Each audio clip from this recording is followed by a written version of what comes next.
enseñar y aprender. Bueno, ahora netamente ya no se puede hablar solamente de enseñar o de aprender. Ahora se debe hablar del interaprendizaje, porque el estudiante aprende, pero también sus experiencias pueden servir de experiencia para aprender. Lo que sabe el maestro, de igual manera, puede servir de experiencia para que el estudiante aprenda. Es decir, ahora aprende el maestro y aprende el estudiante. Enseña el maestro y enseña el estudiante.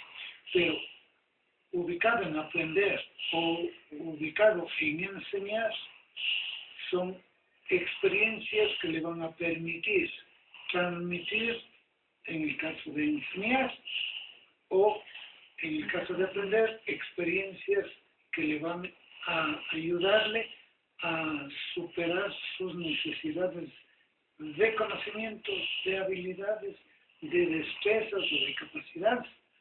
Entonces, en la actualidad, todos aprendemos de todos y todos estamos en la posibilidad de enseñar a todos. Lógicamente, ¿qué? Aprendemos de acuerdo a nuestras necesidades de interés, ¿cierto? Y enseñamos, si es el maestro, basado en la programación curricular que tiene, que le orienta, ¿cierto?, a seguir un orden de... Pero también vamos a tomar en cuenta que no solamente los contenidos planificados en la didáctica o en la pedagogía deben ser tratados de nosotros. Debe siempre el maestro estar pendiente de las necesidades, de intereses y de los contenidos que se vayan presentando en el desarrollo de las clases.